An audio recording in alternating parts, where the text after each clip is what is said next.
Exit poll तो आपने देख ही लिया।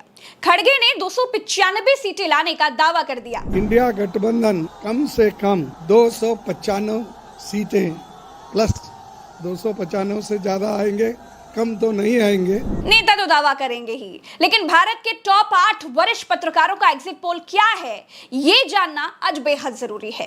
देखिए, गोदी मीडिया पर तमाम एग्जिट पोल आकाओं को खुश करने के लिए भी दिखाए जाते हैं, लेकिन आज हम आपको बताएंगे कि देश के नंबर 1 पत्रकार अशोक वानखेड़े अपने एग्जिट पोल में बीजेपी को कितनी सीटें दे रहे हैं।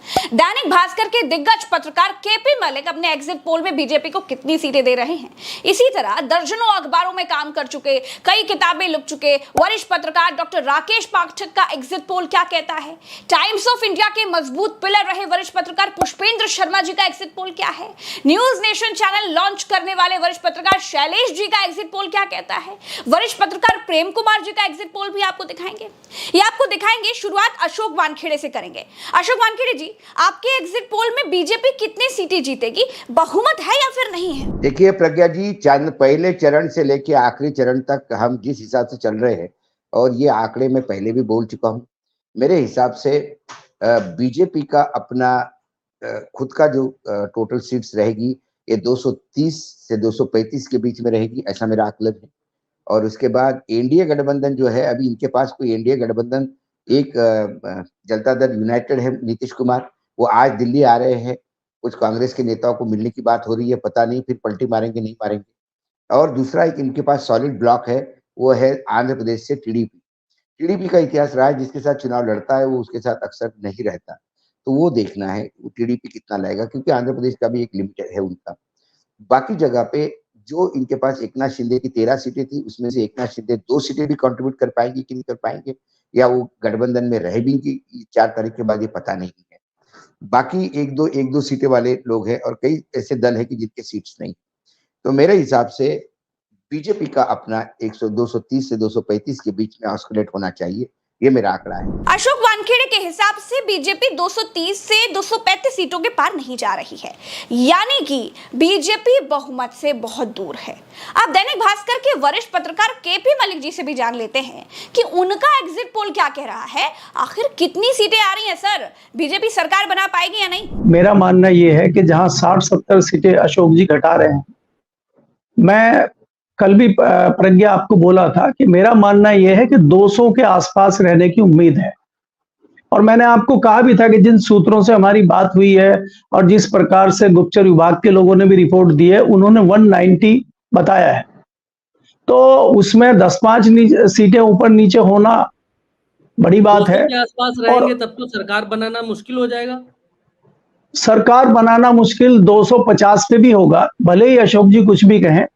ये इस तरह के लोग हैं, जितना ज्यादा अपने आप को दिखा रहे हैं कि हम बहुत ताकतवर हैं और हम बहुत बड़े ये हैं, सबसे पहले इसी तरह के लोग मैदान छोड़ के भागते हैं। देखिए, केपी मलिक जी बीजेपी को 200 सीटों पर ही समेट रहे हैं। उनके एग्जिट पोल के हिसाब से बीजेपी 200 के पार नहीं जा रही है, यानी यहां पर भी बीजेपी बहुमत से कोसों दूर है।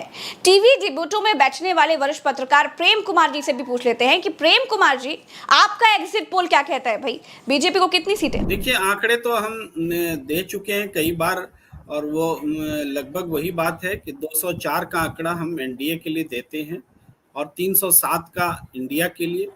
मगर इस आंकड़े के अपने आधार भी हैं, और वो आधार लगभग जो अशोक जी कह रहे थे वही है, लेकिन हम थोड़ा, जैसे महाराष्ट्र में वो बहुत उदार भाव से देख रहे हैं, हमने उदारता नहीं बरती है।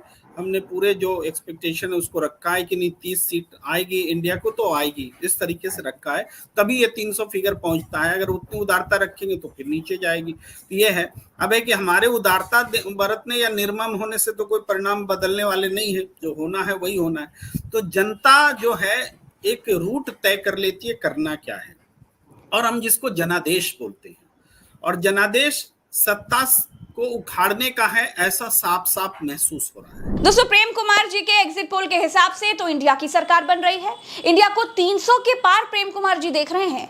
अब बारी डॉक्टर राकेश पाठक जी की। डॉक्टर राकेश पाठक जी दर्जनों अखबारों में काम कर चुके हैं, कई किताबें भी लिख चुके हैं। सिंधिया पर लिखी जिस किताब पर सबसे ज्यादा विवाद हुआ था वो इन्हीं की थी।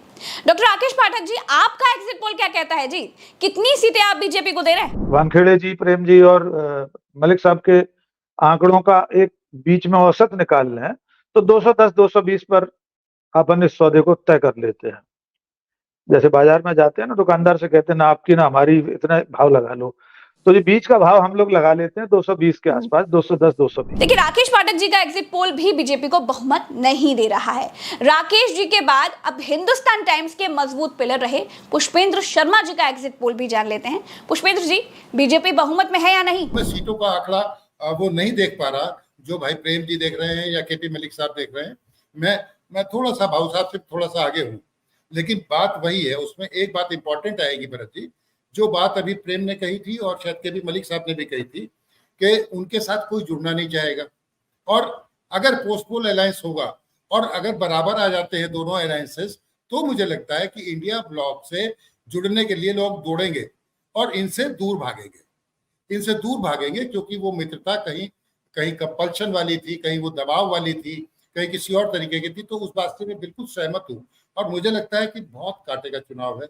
नंबर देना उचित नहीं होता, न नंबर देना मैंने सीखा, पर फिर भी मैं कहता हूं कि उनको नियंत्रित कर दिया है मतदाता ने। वो कहीं तो चलिए हम आपकी तरफ से कह देते हैं, आप 40 50 60 के बीच में कहीं पर हैं, 240 250 260 के आसपास। आप बिल्कुल भरत जी कह सकते हैं। पुष्पेंद्र जी खुलकर तो नहीं बोले, लेकिन उन्होंने कहा कि बेलगाम सरकार के मुंह में जनता ने लगाम लगा दी है, यानी कि बीजेपी अकेले दम पर बहुमत नहीं ला रही है। पुष्पेंद्र शर्मा जी बीजेपी को 240 से 260 के बीच में कहीं देख रहे हैं। अब बारी न्यूज नेशन चैनल को लॉन्च करने वाले और तमाम चैनलों की बागडोर संभाल चुके पत्रकार शैलेश जी के एग्जिट पोल की। बताइए शैलेश जी, किसकी बन रही है सरकार? मेरे हिसाब से सरकार इंडिया अलायंस की तभी बन सकती है जब कांग्रेस को, सिर्फ कांग्रेस को 150 सीटों से ज्यादा आए। अगर कांग्रेस इस 54 को 150 पर नहीं ले जाती है तो इंडिया अलायंस की सरकार बनती हुई मुझे नहीं दिखाई देती। अब कांग्रेस ये सीटें कहां से लाएगी? कांग्रेस के पास जो ये सीटें 100 सीट करीब बढ़ाने के लिए जगह है, वो क्या है? मध्य प्रदेश, राजस्थान, छत्तीसगढ़, कर्नाटक, महाराष्ट्र। तो क्या 100 सीटें ये इन राज्यों से निकाल कर ला रहे हैं? ये बहुत बड़ा सवाल है। अभी तक जितने लोग भी बात कर रहे हैं, महाराष्ट्र में की बात कर रहे हैं, बिहार की बात कर रहे हैं, उत्तर प्रदेश की बात कर रहे हैं, ये जो गढ़ है जहां सीधे बीजेपी और कांग्रेस की लड़ाई है, उसमें क्या हो रहा है? क्या कांग्रेस 54 से बढ़ करके और 150 या उससे ऊपर जा रही है? दोस्तों, गोदी मीडिया के एग्जिट पोल दर्जनों बार गलत साबित हुए हैं। अब तो एग्जिट पोल एक तरह का धंधा बन चुका है आका को खुश रखने का। अखिलेश यादव ने तो अलर्ट जारी कर दिया है कि गोदी मीडिया के एग्जिट पोल के भरोसे कोई मत रहना, ईवीएम की रखवाली मजबूती से करना, क्योंकि एग्जिट पोल में ज्यादा नंबर देकर माहौल बनाया जाता है। इसी एग्जिट पोल के पीछे छिपकर चोरी की जाती है। जनता को लगता है कि जितना एग्जिट पोल में बताया गया है वही रिजल्ट आएगा। दोस्तों, असली रिजल्ट तो 4 तारीख को ही आएगा, लेकिन इस बार इंडिया के लोग बहुत ज्यादा आश्वस्त हैं कि बीजेपी बहुमत से बहुत दूर है। राहुल गांधी कहते हैं कि कुछ भी हो जाए, मोदी प्रधानमंत्री नहीं बनेंगे, चाहे लिख कर ले लो। मैं आपको लिख के दे रहा हूं, 4 जून नरेंद्र मोदी हिंदुस्तान के प्रधानमंत्री नहीं रहेंगे। दोस्तों, इस चुनाव में बीजेपी हर जगह फंसी हुई थी। 10-20 सीटों को छोड़कर कोई ऐसी सीट नहीं है जिस पर यह कहा जा सके कि बीजेपी इस सीट पर क्लियर जीत रही है।